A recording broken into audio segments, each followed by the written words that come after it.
Well, good evening and welcome to the May lecture this evening. If we haven't met before, my name's Lee Radford. I'm the current president of the Royal Geographical Society of South Australia. There are lots of faces in the room who I don't recognise, so I think we do have some guests tonight.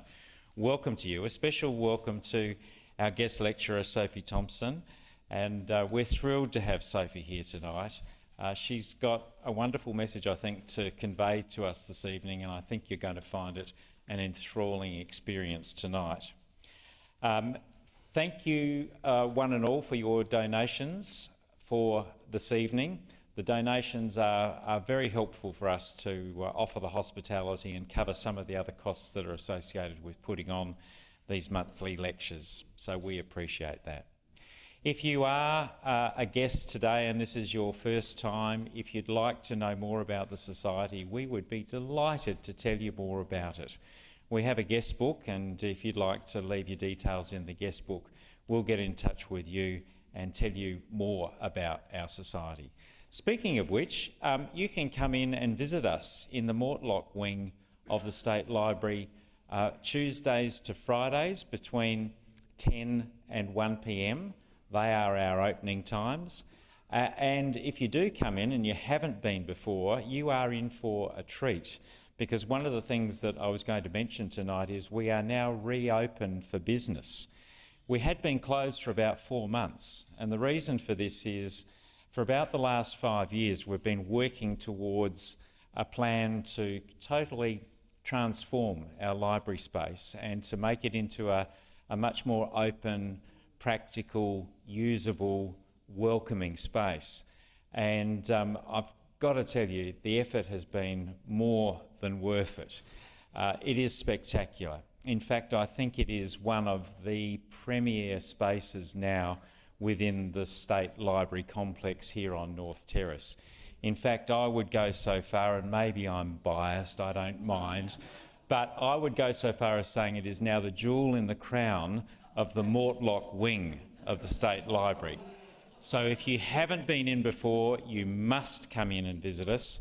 If you are a member and you haven't been in since we reopened last Tuesday, do yourself a favour and come on in. You will be absolutely amazed. It is such a wonderful space now. Briefly, just back to visitors and the visitors book. I would encourage anyone who is a visitor to have a look at our website. There's so much information on our website. We have rolling membership with the Society now, so whenever you join would be your anniversary date. Membership of the Society is an absolute bargain. It includes monthly lectures, it includes our monthly rare book sessions, it includes access to one of the world's largest collection of geographical materials. Some of the oldest, rarest books, maps and manuscripts in the world are all in our library, some of incalculable value. We are really blessed with what we have, and members have full access to everything. We also run tours on a regular basis as well, in the form of local what's the word? Not expeditions. What is it, Jock? Excursions, I knew it started with E. Excursions, and also longer tours. Speaking of which, I just want to ask Jock to say very briefly a few things about our Flinders Ranges tour later in the year, which has gone off like a packet of crackers, and if you haven't booked, bad luck. But Jock, there could be a consolation prize, couldn't there, Jock? Yeah, thanks, Lee. And that's one of the benefits of membership, because Geographic Society can do tours that go behind the scenes. Geo Society opens doors in places that normal tourists and tourists don't get to easily.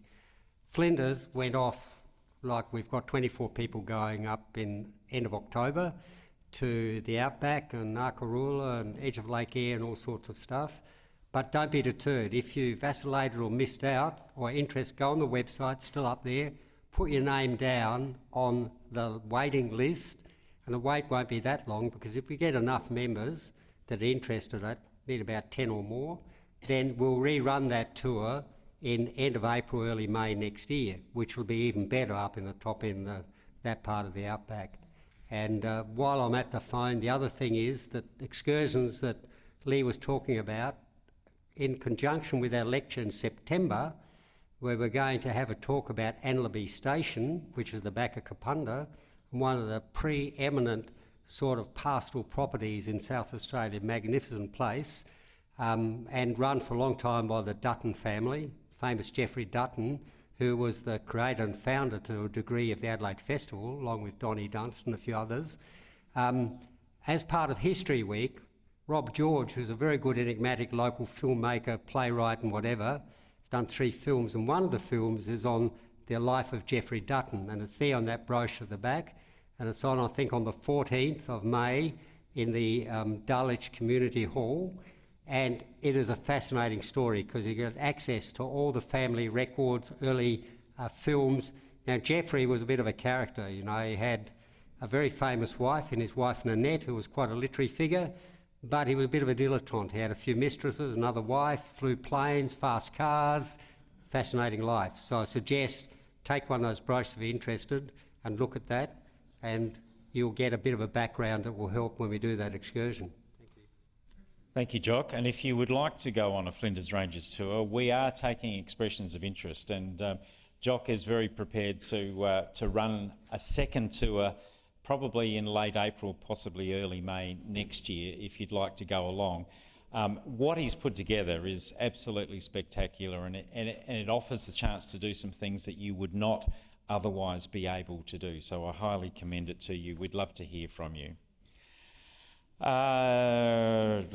Library tours.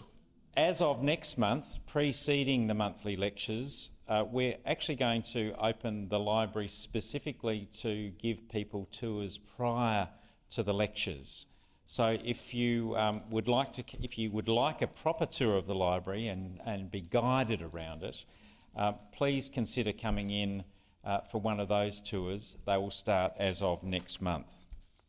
We're going to go out to, or some of us at least, are going out for dinner tonight. It will be at the Guardsman, such a terrific place down at the railway station. It's got a really unique feel to it. Very good value too, I've got to say. And Sophie's going to come along. So if you would like to continue the conversation with Sophie tonight over dinner, please come to the Guardsman. Can I just get an indication of people who might like to come along, just so that we can tell them in advance?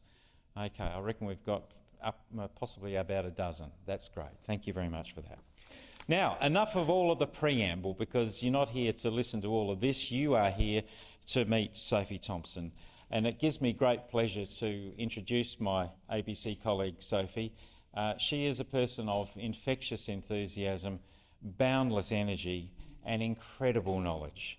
And now she is the gardening guru across the weekend. John Lamb was an institution in South Australia on Saturday mornings, and someone who I've known and worked with for decades. But just delighted that Sophie's now doing the whole gig. And I had the honour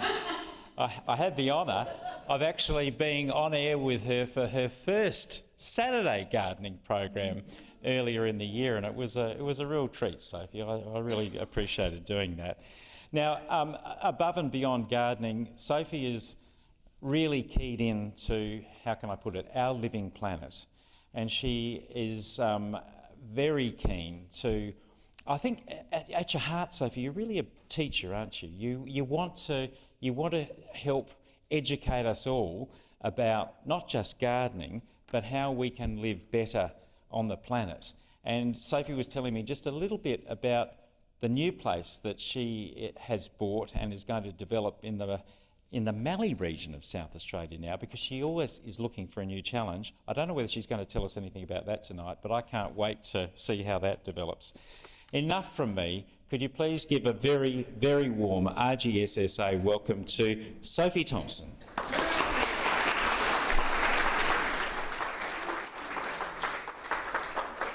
Thank you. Lee told me that I should be loud, but I actually think I might be too loud. I can fix that. Okay. Lots of people wish they had a mute button, particularly my family. Thank you, Lee. Well, it's fantastic to be here, and Lee, I might see if you can find the presenter mode on that while I just do a a quick chat. And it's also fantastic to see lots of familiar faces and lots of people that I, sincerely admire and think are incredible, like Tim Marshall in the room and many other people. I am totally biased, but I think gardening is the solution to everything. Can we get present? So I am totally biased, but I think gardening is the solution to everything. And, you know, as geographers, I know that you know that. The reality is that many people out there just aren't thinking through the options. And if we can go to the next slide, there we are. I'm sorry, Sophie. It doesn't matter, we'll just leave it. I'll go on with that. So these are just a few of the challenges we face, right? Now, if you look at that list, it's totally overwhelming, depressing, makes you feel, it actually fires me up, makes me feel really cross.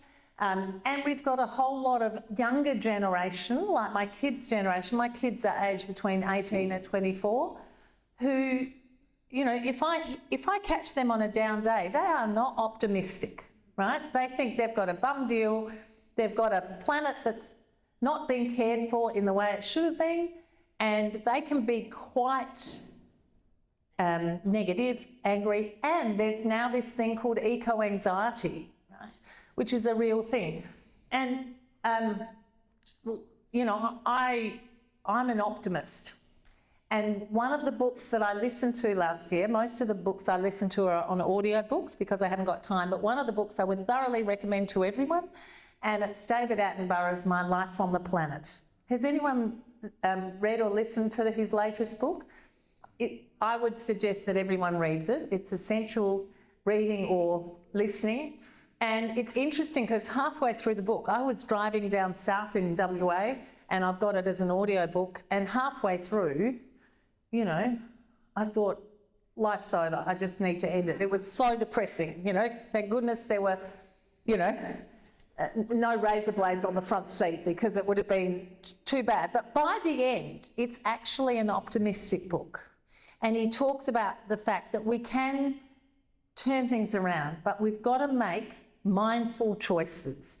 And the reality is, whether we're looking at any of this, climate change, unsustainable development. I used to live in Mount Barker in Aston Hills, had a beautiful property. You know, we're not building smart. If we look at the urban heat island effect, a lack of urban habitat, one of the biggest challenges to wildlife right now in our cities is a lack of urban habitat. Food insecurity. Now, I've been working a lot with the community on Kangaroo Island who discovered what food insecurity was. Okay. Who discovered what food insecurity was when the fire went through and wiped out their veggie gardens, their orchards and everything like that. But also more recently, thank you, Lee. I'll keep it in my pocket. I didn't touch it. Lee is Mr. Fix-It tonight. Thank you. But more recently, with the cost of living crisis, you know, many people don't feel they have access to fresh, nutritious food, and so we can solve that too. I'm patron for a number of organisations. Most of them are environmental, whether it's beekeepers or Friends of Waite Arboretum, but some of them are actually causes such as Neighbour Day, which is about addressing the fact that many people today don't know their neighbours. In the old days, everyone knew their neighbours, and now we have this epidemic of loneliness and a lack of social connections. And then we deal with all the other challenges, whether it's fire or flood, or the one that we're going through at the moment, which is drought. I travel a lot and I'm in touch with a lot of rural people. Many of the farmers are saying, you know what, if we get good rains, we'll be okay. But if we have another bad year, we're out of here, right? And, you know, I've got opinions on whether we're doing it right there. I'm thinking we might have a battery that's dying, Lee. It should be. So we've got all these challenges. Now, as I said before, gardens and gardening is the solution to everything. And basically, whether we do it in our own patch or whether we do it in a community patch or whether we do it as part of a Friends of group, an environmental group, gardens, planting, growing and nurturing is the solution. Now, what are the possibilities? I've had the opportunity to talk to some organisations. So one organisation I spoke to a couple of years ago was called the National Growth Area Alliance. They are the 20 fastest growing councils in Australia, right? Mount Barker is one of them, Playford is another. Many of these councils are told by the government, we're going to put all these extra people there, make it work, basically. As you know, I think one of the most important lectures I attended was maybe 2 years ago, was it, Lee?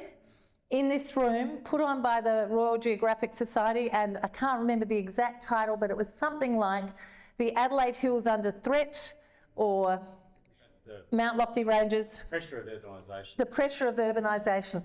So I've had the opportunity to talk to groups like that, and I will tell you that it was held in Harndorf, and someone said to me, and that I knew Mount Barker Council was going to be there. They started my little chat before I went on air and said, now you're not going to talk about the trees in Mount Barker, Sophie, are you?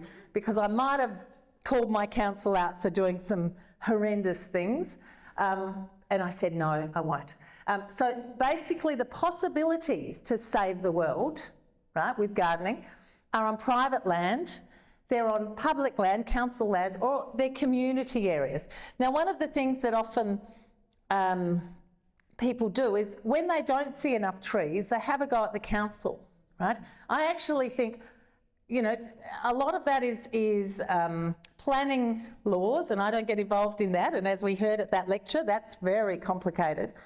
What we can, my ability to influence, or the thing that I'm most passionate about, is influencing home gardeners, right? Now, most of the time I'm preaching to the choir, I'm talking to gardeners, but often I get the opportunity to influence non-gardeners, and that's what I'm particularly passionate about, because if they're aware of the choices they make and how profound the effects they can be, it's really important.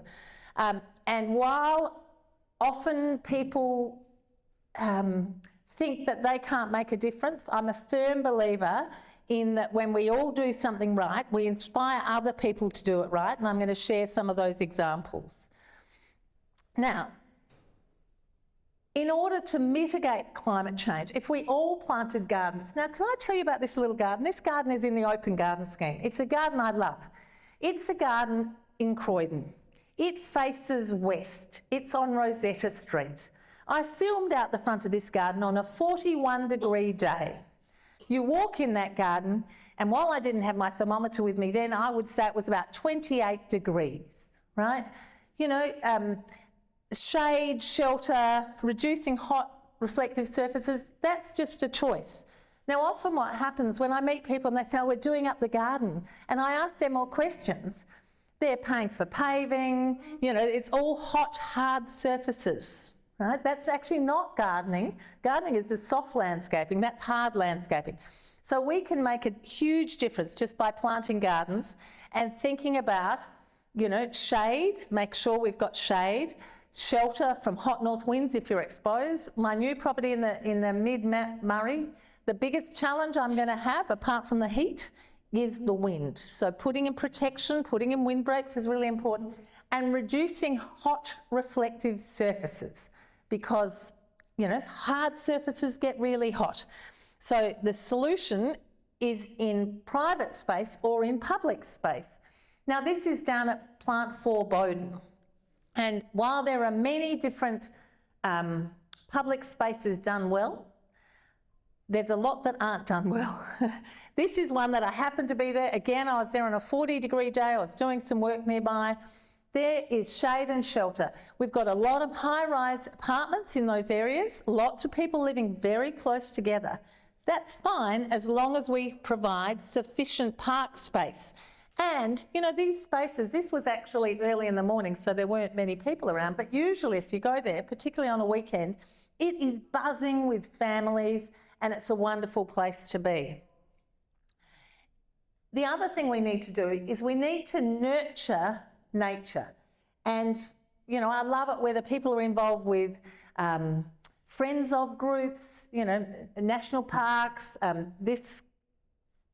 Saturday morning, I'm going to be talking with Jeff Reed from the Australian Plant Society. He's part of COOTS, which is Conservation of Our Threatened Species. You know, these are amazing people that are doing fabulous things to nurture nature. And about a year ago, I happened to be in a little country town in Western Victoria, or northwestern Victoria, called St Arnaud. Anyone been to St Arnaud? It's a really pretty little town, gold mining town. And I was staying there for something I was heading to, and I happened to look up what to do in the area, and they said that there's the wax garden. And I thought, that's interesting, a wax garden, okay, look it up. And it's about 10 k's out of town, and it was just a little patch of ground that they fenced off from stock and from kangaroos, right? Because obviously kangaroos have been displaced because of farming, so they can, you know, hammer things. Anyway, it was the most amazing experience walking through this garden, and none of my photos did it justice, but it was all about looking after a little patch of scrub, and it was extraordinary. And I met people there, and they turn up with their Schmidt cameras, and they visit monthly to capture it, and it was one of the most beautiful bits of bush in a tiny little country town, you know, just inspired by people having a go, saying, look, that's a precious patch of scrub, we need to look after it. The other thing we need to do, and, you know, Tim Marshall's here, he's, you know, the man that wrote the book on composting and soil. We need to nurture soil. Some people say to me, am I sad to have left my garden? No. I don't want to have all those houses around us. We bought that block knowing that, you know, we'd have it for 10 years. Actually, we were there for 12, and all the development would be around us. But what I miss is my soil, right? I can almost smell it, you know? It's like, you know, it was beautiful, and it was sweet smelling, and it grew amazing veggies. Matter of fact, oh, why not? I'll brag. You know, I grew Australia's longest tromboncino, right? Now, who knows what a tromboncino is? Many of you won't. Okay, so I grew this tromboncino in that soil, right?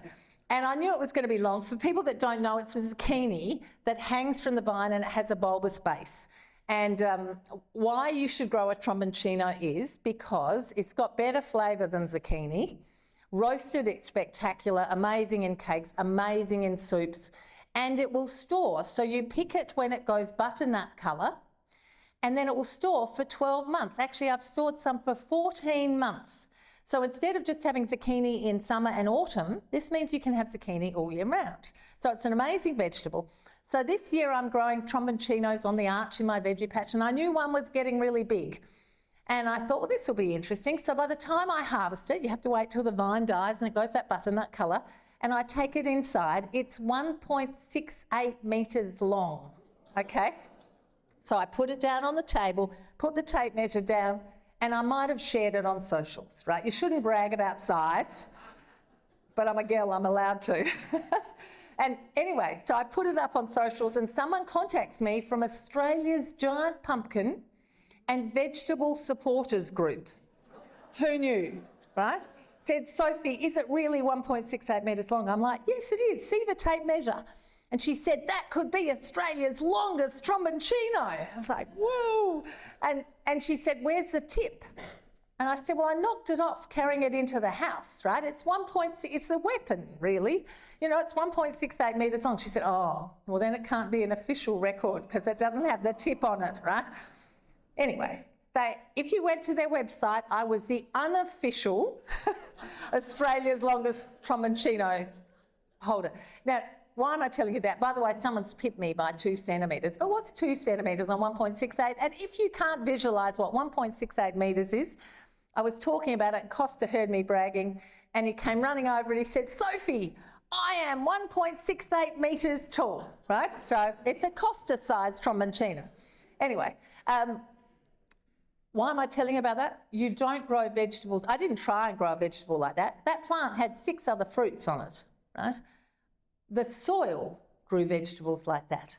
You know, the man that lived in my house in the 1860s was competing, you know, and winning for amazing onions and all sorts of things. So Thomas Hamlin grew lots of things. You know, my onions were all 900 grams minimum, right? Now most, you know, you go and share stuff. People don't want an onion when it's 900 grams because it's too big for most people. It's perfect for my size family because I've got a big tribe. But anyway, we need to nurture the soil. In the mid-Murray, and actually all around the place at the moment, you'll see dust storms. And why is that? It's because people are dry sowing. And it breaks my heart to see that. You know, farmers need to be able to survive, but we've got to look at some of our practices. One of the things I'm passionate about is regenerative farming. And I was explaining to Lee that I had a wish list of what I wanted. I wanted an old stone home, old stone outbuildings, you know, good position, potential for workshops, and the list went on, and either a property to demonstrate regenerative farming or demonstrate rewilding. Now, my property suits rewilding, so that's what I'll be doing. But, you know, I'm particularly passionate about the way we need to do it. Now, in terms of development, did anyone go to a rally put on by the Conservation Council a few years ago? And I can't remember the title of that either, but it was something like, Who's Saving Adelaide's Trees? Did anyone go to that? 300 people turned up in one of the lecture theatres down North Terrace, and the planning minister was there, and people were really angry, right? Because, you know, trees are getting bulldozed to make way for development. And it was because I called my council out on cutting down a beautiful old river red gum because they couldn't move a driveway about 10, 20 metres. They cut this tree down and I called them out on it. So this whole lecture came. And one of the things I do remember that he said was, okay, and this was an angry crowd. I actually asked him, it's Minister Nick Champion, I asked him if he wanted me to walk with him to the car, right? That's the vibe in the room. You know, it was, I've never been 300 people really angry over trees being cut down. Anyway, the one thing I do remember that he said, and he said, the reality is we need more housing. You don't want high rise, you don't want urban sprawl, you don't want urban infill. What are we going to do? Okay, so I think we need to do it well. Now this is an aerial shot of Mount Barker. This is a couple of 100 metres from my place. Are we doing that well? I don't think so. All black roofs, right? Black is hot. There was a national energy efficiency standard put across Australia. Mount Barker appealed it and won. And they said it's because Mount Barker gets so hot and so cold. Mount Barker has always been hotter than Adelaide. You know, it's just starting to make the media, but I was recording it for ages, and that's because the Bureau's weather station is on irrigated grass where it doesn't cop afternoon sun, on the top of a hill where it has fans, and, you know, I could go on all about that. But as long as I've been there, Mount Barker has been hotter than Adelaide. If it was 42 in Adelaide, it'd be 43 in Mount Barker, 45 in Murray Bridge. So because of the heat in summer and the cold in winter, so -5 in winter, Mount Barker said, look, you know, we want to appeal this because it wouldn't be affordable for young people to build a house that meets energy efficiency criteria. And they won. They don't have to do it. Now, my take on that is if you live in that black house, black bricks, black bitumen, you're not going to be able to afford the power to cool it down, okay? So, you know, we need to do things right. Now, there are some great developments in Mount Barker. I've got friends that live in one called Newenham. You know, Newenham's done well, right? Everyone has to have energy efficient housing. Everyone has to plant their verge. You know, it's got a community, it's a thriving. Things like this, I think we're building ghettos of the future. And you know, I'm now of an age, here's some more pictures. I'm now of an age that I just don't think we've got time to mince words, right? I think we've got to say it like it is and try and get people to listen. Now, if I was to just quote one little study, there's a study that was done by Beyond Blue, and it says, it's called Beyond Blue to Green, and it says people that live in a neighbourhood they perceive as very green will have 1.6 times greater odds of physical and mental health. Now, I'm just going to unpack that. Perceive, right? So if you get a gardener like me and say, how much green do you need, Sophie, to feel your neighbourhood's very green? I'm going to need a lot, right? But if you get a non-gardener, they're not going to need much. But basically, if you think where you live is green, you've nearly got double the chance of a good life. So when young people are buying their first home and they ask their peers, they ask their parents, they ask their work colleagues, I'm going to buy in such and such development. What we usually say is what are the schools like? What's the public transport like? You know, what's the shops like? I've never heard a study that says if you've got good shops next to you, you have nearly double the chance of a good life, right? Doesn't happen. What we need to be saying is, do you think it's very green? And if the answer is no, like that, well, don't buy there. I love the fact that I meet people who choose to live in a daggy suburb, a lower socioeconomic suburb where they might get a bigger block because they get a better chance at giving their kids a great upbringing. You know, that's fantastic. This is the other thing that's going on where we have urban infill. Now, people often get stuck into councils over this. This is a planning issue.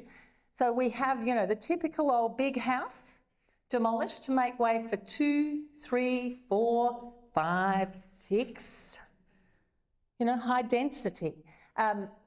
So, you know, we can choose how we do that. There's a tiny little backyard in those places, and so then they've gone and put a, you know, pergola over it or something. And people, the other thing that fascinates me, people say, I'm putting up a pergola. I say, what are you going to grow over it? Grow over it?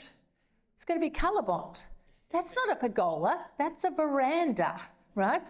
You know, in the old days, I remember my grandpa's house had grapevines growing on the northern side. Where would I find him on a hot day in a house with no air conditioning, sitting on the slatted bench under the grapevines because it was the coolest spot. So, you know, wherever it is, it's to plant gardens and to make choices about where we live. Because when we look at this, you know, there's lots of urban infill going on everywhere and we're losing our green. Now, one of the things I love is that many councils have urban heat mapping available. Has anyone looked up an urban heat map of where you live? Okay, it's fascinating. Most councils in Adelaide do it. Funnily enough, Mount Barker doesn't. So you can look up where you live and you can look up the difference it makes. You know, in your suburb, look up a street with trees, and look up a street without trees. And look at the difference in temperature. It's huge. So we need to make conscious decisions. The other thing is thinking about the surfaces we put down. Black is hot. You know, that's common sense.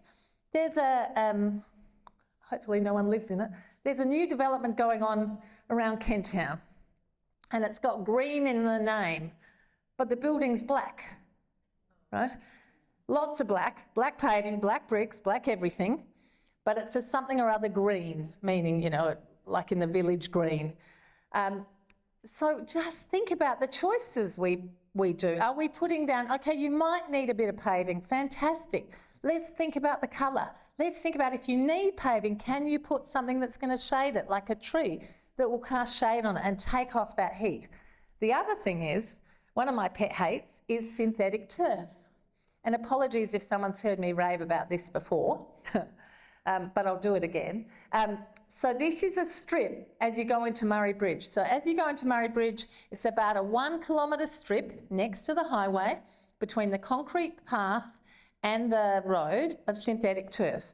And one day I was in Murray Bridge and it was 35 degrees and I'm driving past and I've got my gadget. Now this is my infrared thermometer. I travel everywhere with it. It goes in my handbag.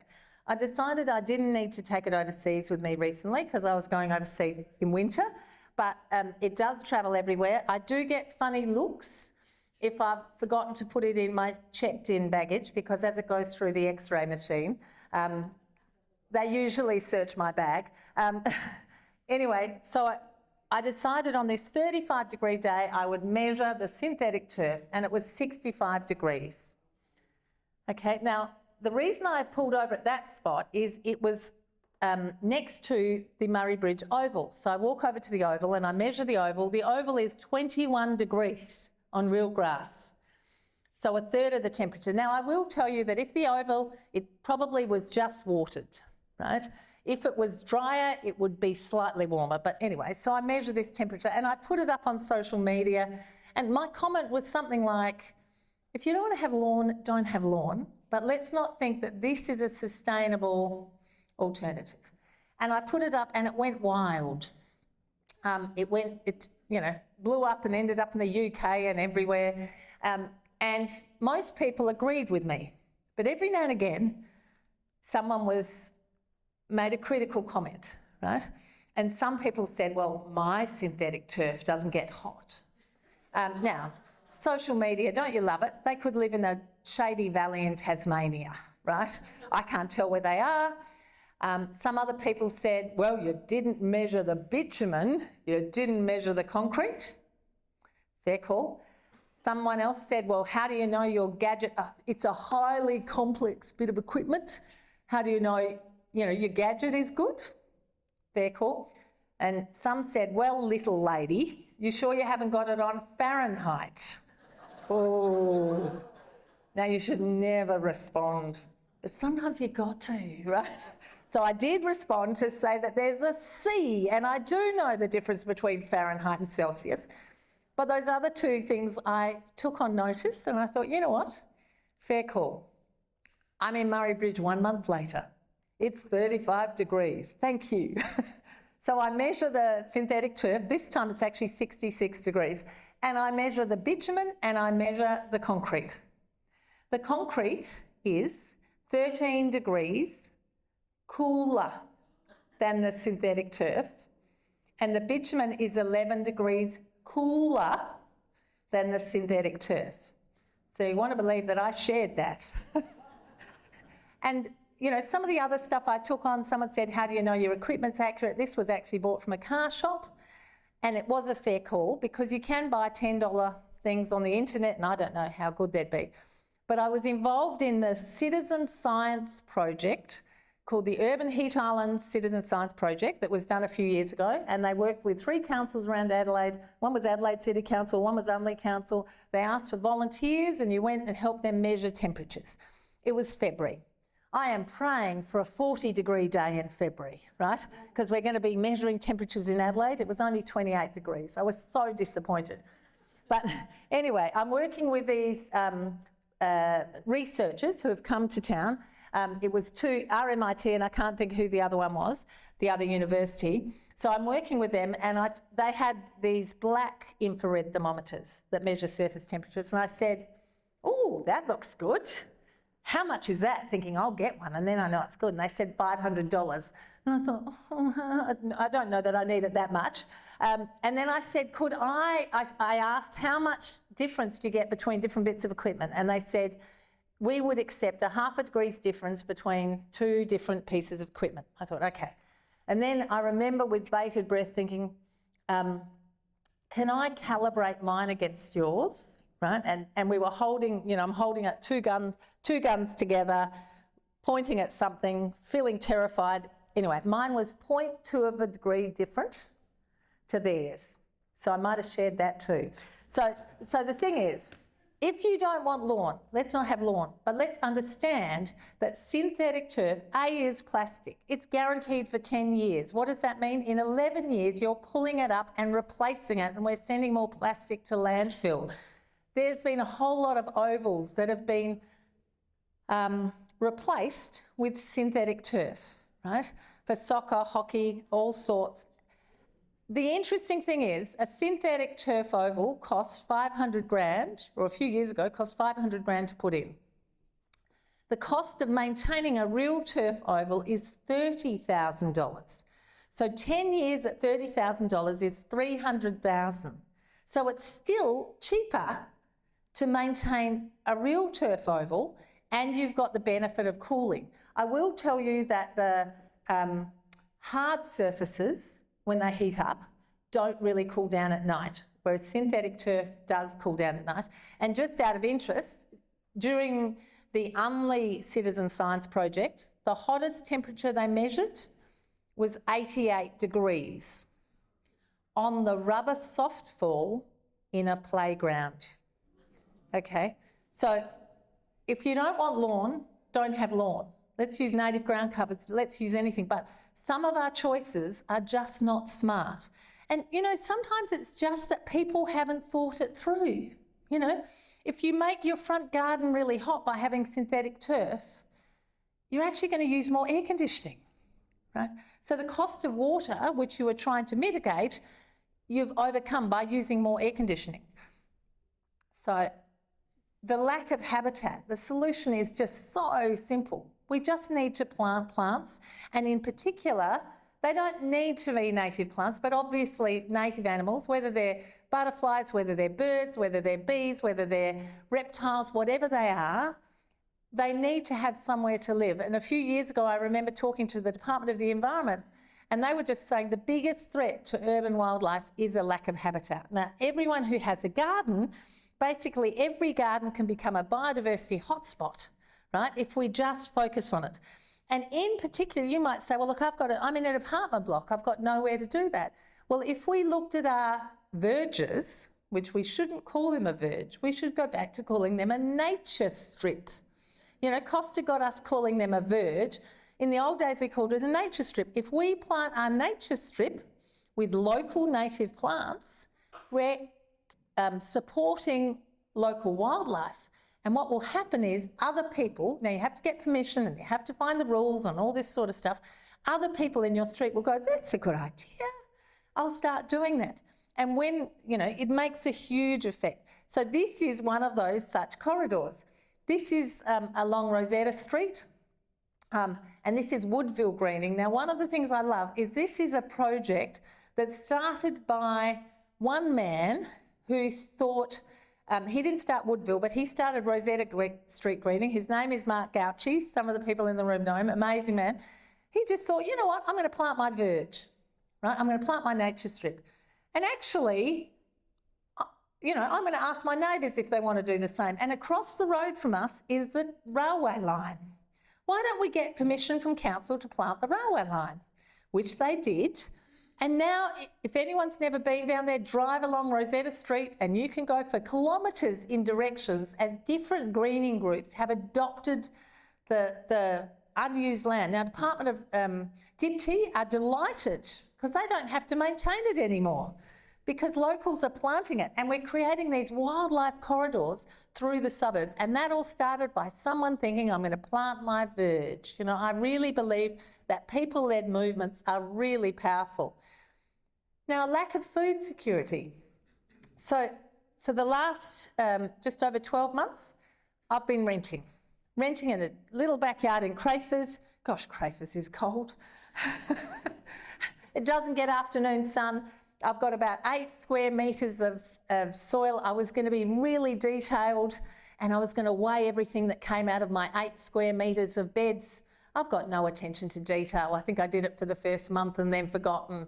But the reality is that's my first harvest. On the right is my first harvest after a month in this property. Now I did, you know how I said I loved my soil? I might have taken a bit of my soil with me. My kids had to help me move, and people said, what did you do over the holidays? Help Mum cart soil. No, it's because I had some wicking beds that were portable that I took with me. But, you know, just being able to grow part of your own. So even in my little rental patch, I often produce too much, and I ask people if I can share it with them. You know, it's amazing what you can do. And I think knowing how to grow food is one of the most important life skills anyone can have. And, you know, it does, I mean, Tim's an organics guru. The reality is kids are being taught in school, mostly, And now they're going home and they're actually influencing their parents who don't know how to grow food, which is fantastic. But, you know, where food miles become food meters, that's making huge change and empowering people. And there's been lots of different, lots of different programs. One was called the Magic Harvest program that went to lower socioeconomic areas, and it taught people how to grow food on 1 square metre, right? And they took them through a season of how to grow food. Really effective little program. Every now and again though, someone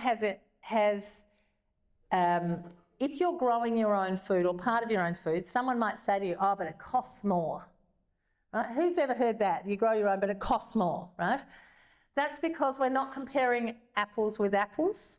If you're growing your own food organically, we should be comparing it with the best organic produce we could get at a farmer's market, not with the subsidised, nutrient-poor carrots, you know, that are sold really cheap. And the other thing that people often say is it uses more water when you grow your own. Now, David Holmgren, who's the founder of permaculture, he did a study and actually said homegrown uses 50% of the water used in the commercial food system, but it's not actually costed in there. So it doesn't use more water. And while I'm moving to the middle of the desert, well, not quite the desert, arid, my plan is I'm still going to grow produce, right? You know, I'm fascinated. I do have water to do that, and I'm going to capture every bit of water I can, but I'm still going to grow produce. It's about how I can grow it, you know, under harsh conditions. I'm a huge fan of community gardens and urban farms, and we've got, so one of my friends here is from Royal Park Community Garden. I'm very lucky that I've been to many of the community gardens around Adelaide. And, you know, this one's Bowden and that one's Henley Beach Community Garden. You know, I met someone recently who has a plot in Bowden. You know, they're tiny little spaces and they're really powerful. They're powerful not only to help grow food and run harvest exchanges and things, but to grow connections between people. And if we think of the allotment gardens in the UK, you know, that was the old sort of connected thing. I was in the UK last year and I made sure, I happened to be talking to someone and I said, oh, I want to go to an allotment garden. She said, Sophie, you know you just can't walk in. I said, no, I didn't know that. She said, they're locked, right? They're very funny about strangers going in there.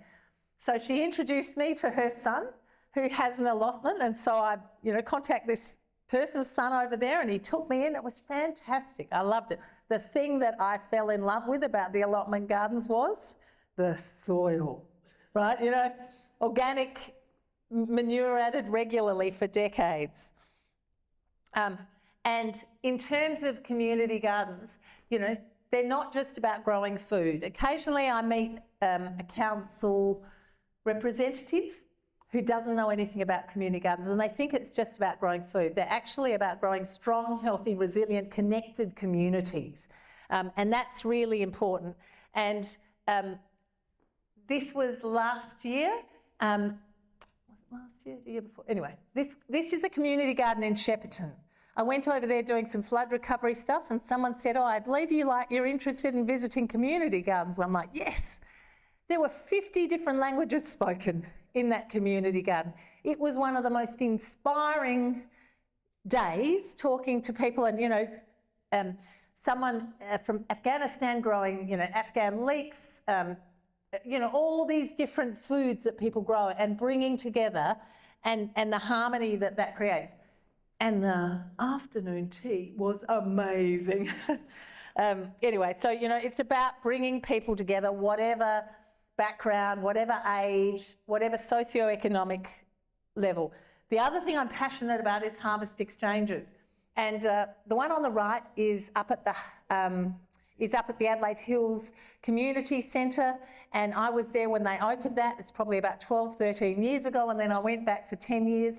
The thing I love about harvest exchanges, some people go, but I don't grow anything. Great, bake a cake, bring it along to share. Someone makes dip. You know, it's this fabulous monthly get-together so people know their neighbours and it builds strong connections. The one on the left, that just gives me goosebumps every time I see that. Through working with some of the community on the western end of Kangaroo Island, I met an incredible lady called Margie Prideaux. And Margie Prideaux lost her home and garden and veggie patch. And before the fire, she was about 80% self-sufficient. So she loses everything in the fire, and I'm involved in this project to get a community garden up and running, to give them a bit of fresh produce, but also to give them a place to get their hands back in the soil, right? Because in healthy, organic, enriched soil, there's this microbe that triggers serotonin release in your brain. So I met her through that. And if you think about that microbe, that's your own happy pill, right? And you can self-medicate and you can't overdose. And if you think about it, lots of people say, I've had a really tough week. I just need to go home and get my hands dirty or get my hands into the soil. That was a woman in the UK who thought the cure to cancer lay in the soil. Took a group of cancer patients, treated them with exposure to soil, found out the cure to cancer didn't lie in the soil, but everyone felt happier, right? It's actually really profound. Anyway, so Margie lost her home and garden. The only thing on their property that didn't burn was the shearing shed. 3 years after the fire, she starts the Goss Harvest Exchange, and that's it. And people on that end come together once a month and share produce. And it's developed so much so that afterwards they have a growers' circle, right, where they sit there and they talk carrots. There's a different theme every month, or preserves or pumpkins, and they work out, okay, I'm going to grow these pumpkins, you're going to grow those ones, because you can only grow a certain number before they cross-pollinate. And now they're looking after their community so much that a group of them are doing harvest boxes.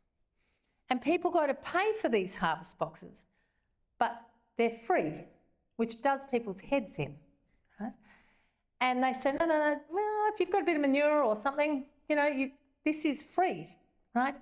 And it's not just, can I tell you, it is so impressive. I was there about 2 weekends ago. It is not just a few veggies. It is everything a household would need and not need to go shopping for any fruit or veg, right?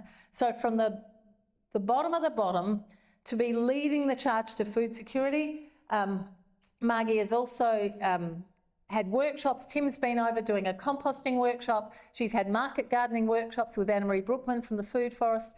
So, community-led food security is totally inspiring. And here's another picture of the Rosetta Street greening, because we were talking about this lack of social connections. And this is across the road from that garden I said, where the first slide I showed, where it was cool and there were chooks on the front. So that garden, by the way, is called Churston, and if ever you see it in the open garden, do get there. It's a fantastic garden. So verge gardening is really important. And whether we connect with people, as an ambassador for Neighbour Day, it's often that people don't know how to, they might retire and they had a social network when they were working, and they retire and they're actually lost. And they don't know how to connect with people, and maybe the neighbours aren't your age, or you don't gel with them. So whatever you're interested in, whether it's birds, bees, butterflies, whether it's community gardens, this is a community garden in Meadows, whether it's garden clubs and plant societies, or whether it's environmental groups, all of those connections, people of like-minded, people with similar interests and like-minded getting together is really powerful. Now, when I was in the UK, not only was I interested in going to see the old-fashioned allotment gardens, I heard about this thing in Manchester called greening the ginnels. And basically, ginnels are the back laneways. And I went to Manchester. I was flying out of Manchester, so I thought I need to be there the night before, and it was getting dark. And so here I am driving around Manchester, going down these laneways that are very unsavoury, and you feel like you're going to be jumped and whatever. And that's basically their photos that I took before it got dark. I'd be there and I'd hear footsteps behind me and I'd swing around. Anyway, and then community-led. People started reclaiming them, right? And they were fantastic. Like, there were toilets, there were chests of drawers, it's whatever they had. It was no money, it was community-led, it wasn't the government, it wasn't the council going in and saying, we're putting, plants in. This was led by community. And the thing I love about that, when you have that, there's a sense of pride, and there's also all this passive surveillance. Not only are we making a greener space and you feel happier, you've got more people walking because it's such a beautiful place to be. So it's actually becoming safer. So community gardens and, you know, the laneway greening is fantastic. And actually, Adelaide City Council is working on greening Adelaide's ginnels, right? There's all sorts of things going on, and there's a bit of a prize, I think, about people that are going to green up a laneway, because there's lots of laneways that don't actually belong to the council, right? They're just sort of bits of space, and we need to look at everything if we're going to save the world with gardening. And in terms of natural disasters, 5 years ago, the fire was 5 years ago in January. So it started in late December and it went through till the end of January. And so I've been involved with Kangaroo Island since March of 2020.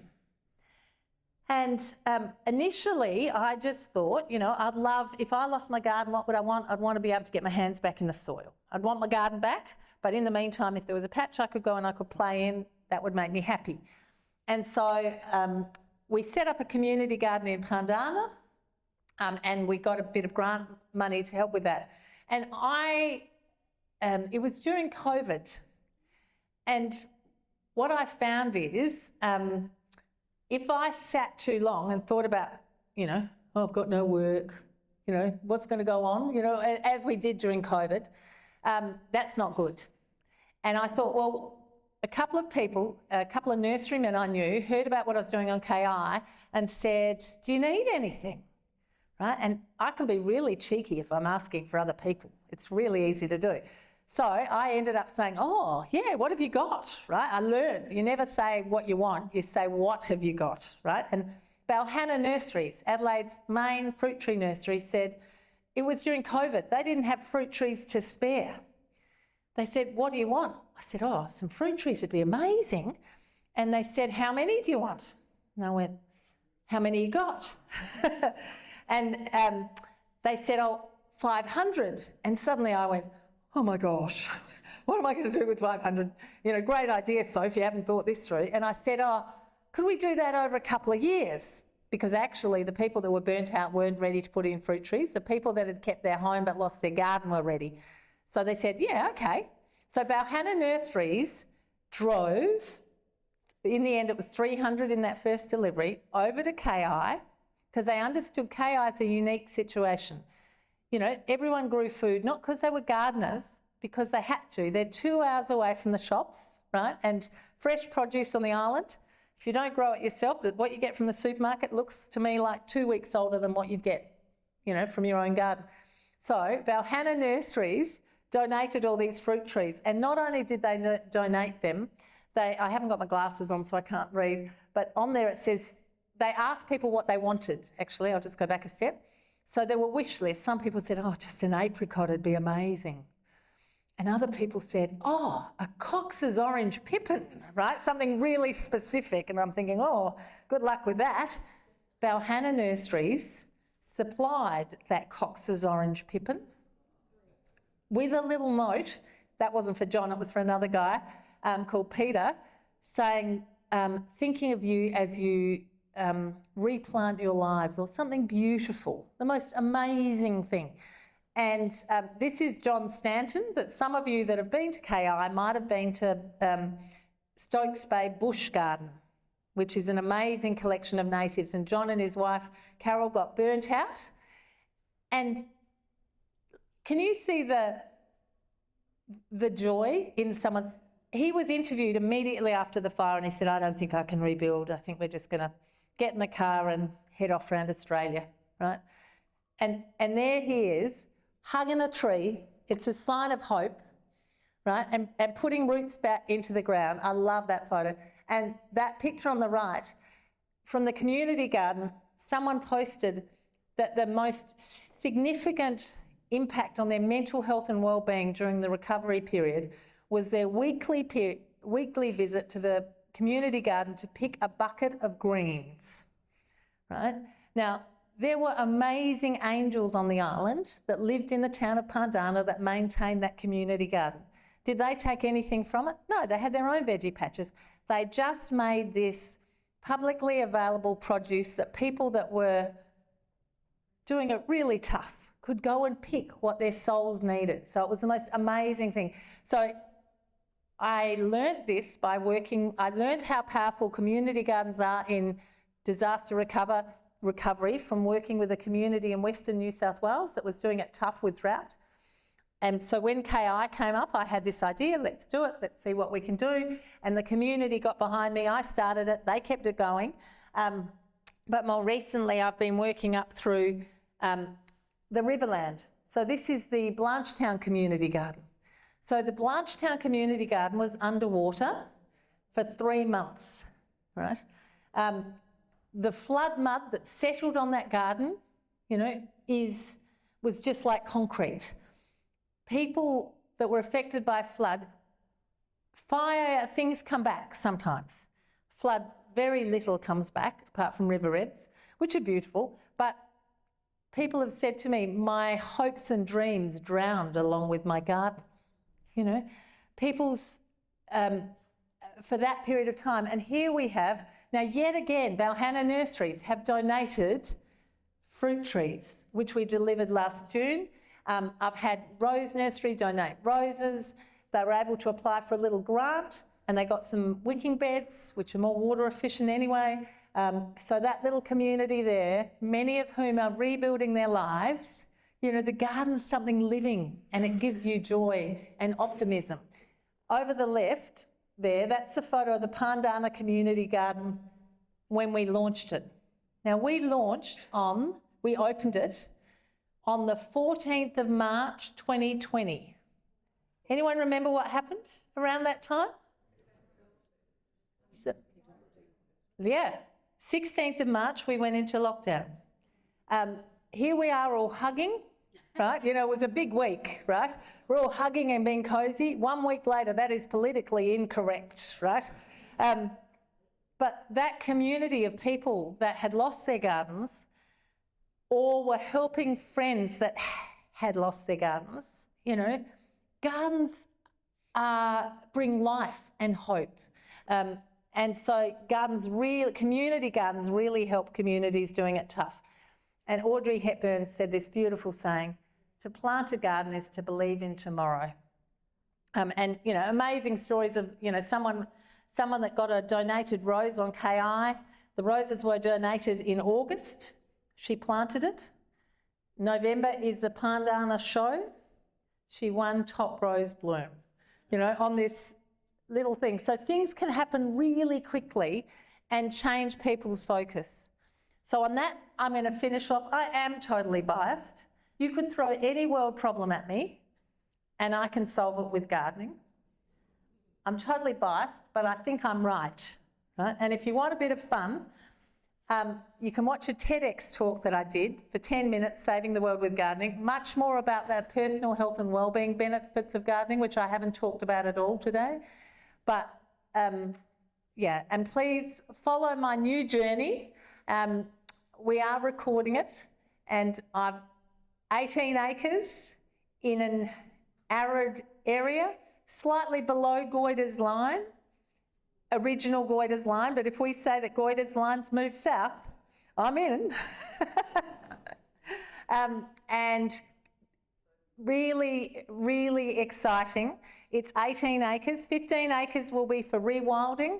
It was a horse property. Horses came off about 8 years ago, so it's coming back naturally and we're going to add to it. I've planted I've ordered 3,000 tubes to go in this winter. We're going to hit it hard. We've done the bird life survey, we've done the plant life survey, we've done the bat life survey, we've still got to do the invertebrate survey. But I want to show that by adding more plants, locally indigenous plants, you can increase biodiversity significantly. So I'm very excited about my new project. Thank you, ladies and gentlemen. I'm going to pass back to Lee.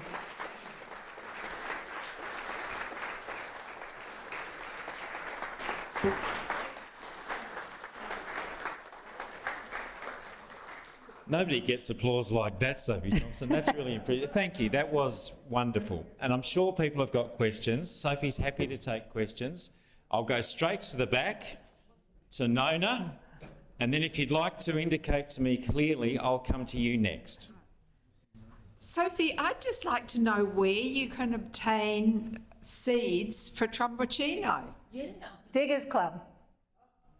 Easy. And actually, can I tell you, I had a couple of years before we sold, I actually got a bit too busy to manage my garden. And while I used to say, if you've got a gardener, it's not your garden, I had to get a friend to help me one day a week.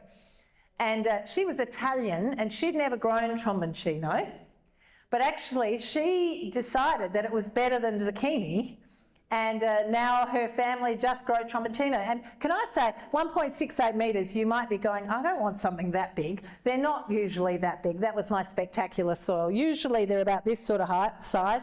If you've got kids, please grow them, because wherever the fruit touches, say if there's something in the way, it turns. So if you grow it on the ground and you put bricks down, you can make French horns and snakes and all sorts of fabulous things. And kids think it's hilarious. But the thing about Tromboncino, I'm interested in produce that you can manage. So while it's big, if you cut, say if it was a metre, if you cut it in thirds and put that in your fridge, it's much more the texture, the structure of a butternut. So you could keep that in your fridge for a month. Or you could cut it up and give a third to 3 people. Hi, Sophie. I'm Jared. I'm actually a student researcher at the University of Adelaide. So whatever we have presented is in line with what I've been researching. But I have this question that I have. Considering that Adelaide is going through some sort of urban revitalization and trying to get more high-rise buildings, what would you propose to have gardening? Because there's in terms of the city centre, there's not much space to do gardening. So what would you propose then? Well, actually, I think Adelaide is pretty amazing because we've got the parklands, right? So it's interesting. I spent a lot of time in Melbourne too, and I used to drive through places like South Bank, and my friend would go, oh no, this is great. This is what we need here, high rise. And I'd go, but those people, haven't got a chance to get outside and get in the parks. And then COVID happened and they were locked down for 270 odd days, and many of the people I know from Melbourne, I think, have low-level PTSD, that were in that situation. So while I don't think living in high-rise is ideal, I think we can do high-rise better. And many years ago, I remember Professor Chris Daniels talking about exactly this.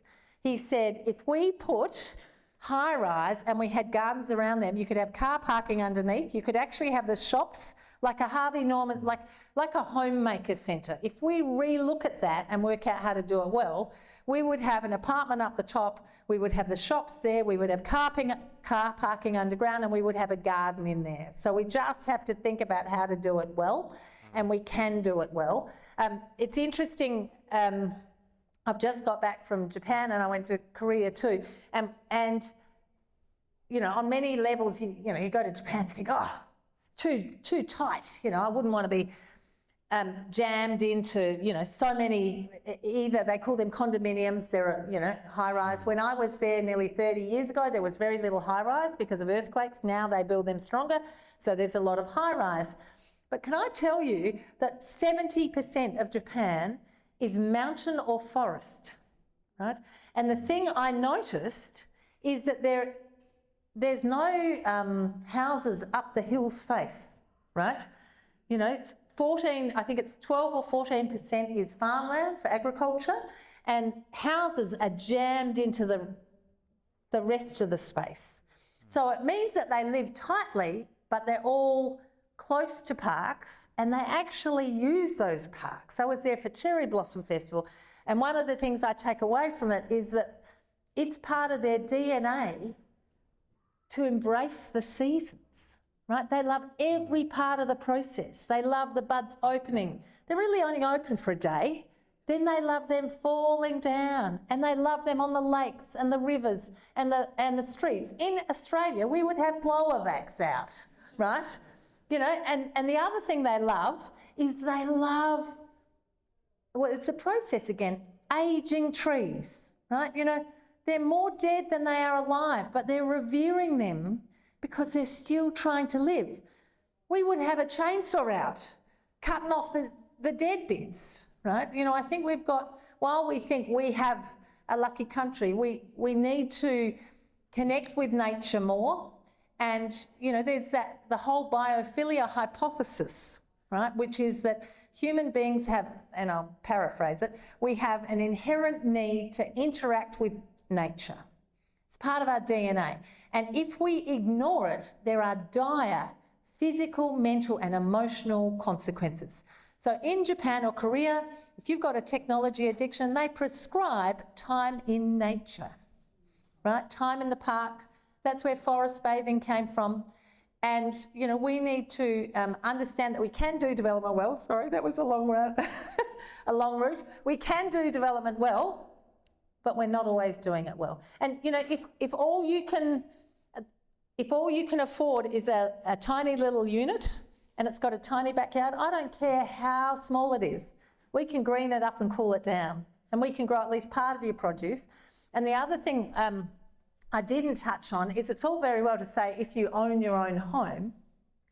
Many people don't own their own homes. Many people are renting. And even in a rental, right, I was keen to show that you can grow part of your own produce, right? And, you know, if you haven't got security of tenure, things like climbing vegetables to give you a bit of shade, you know, a little bit of investment into some, you know, compost or soil or manure, and you can grow veggies in 6 months that could be giving you shade on the western side.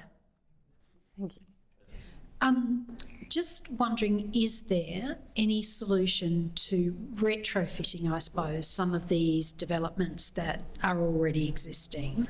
One of the other things, it's probably a bit of a tangential thing, but I went to the Landscape Festival recently, and while there are a couple of beautiful examples there of gardens, I thought they were all quite sterile, except for one up at Belair.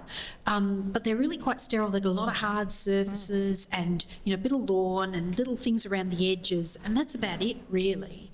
But is there a way of retrofitting or being able to do something with some of those developments with their small, hard surface yards? It seems that people don't want to have to look after stuff. That's a really good point. Many landscaped gardens are more about the hard surfaces than the soft landscaping, you know, paving, built structures. And, you know, they might look really pretty.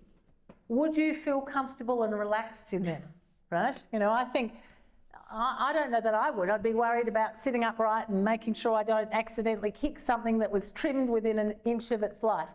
So I think, you know, home gardeners, we can do our own thing and we can make gardens comfortable and livable.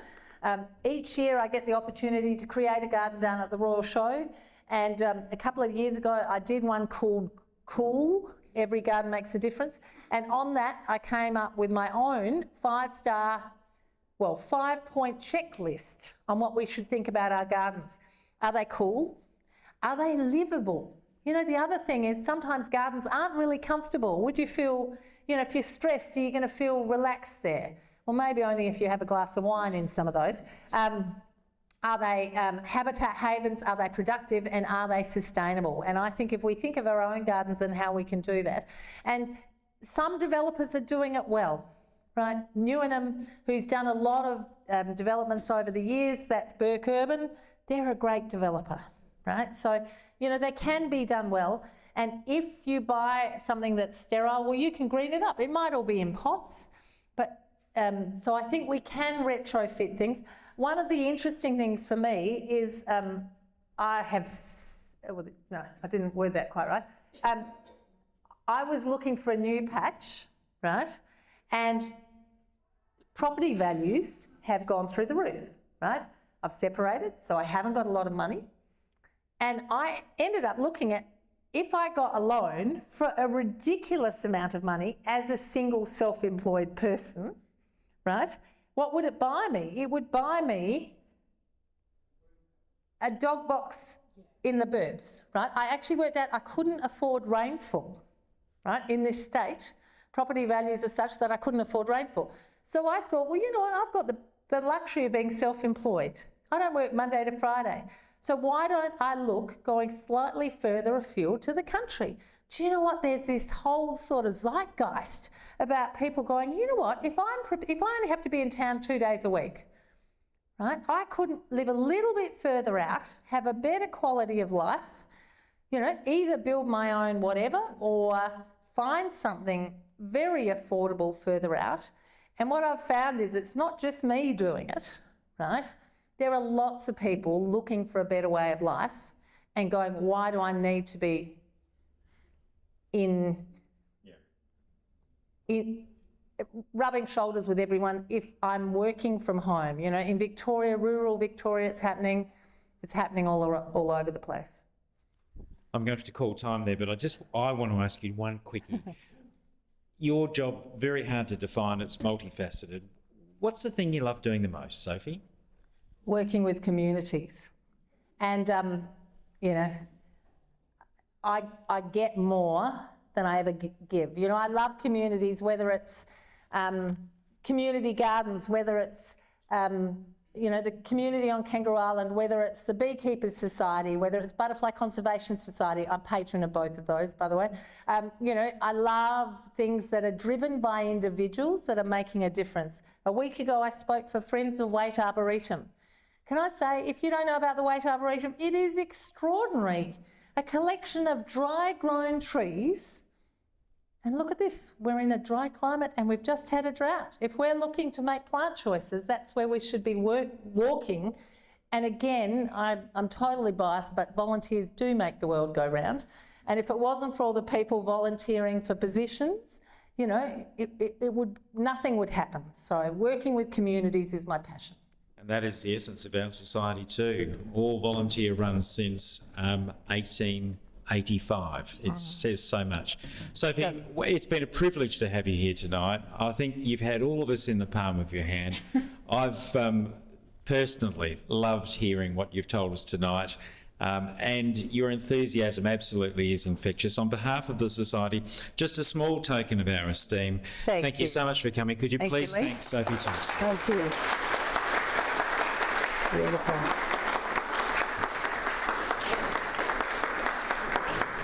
And if you would like to continue the conversation, you are very welcome to come down to the Adelaide Railway Station to the Guardsman Restaurant and have a chat with Sophie. Thanks for coming tonight. See you later. Good night.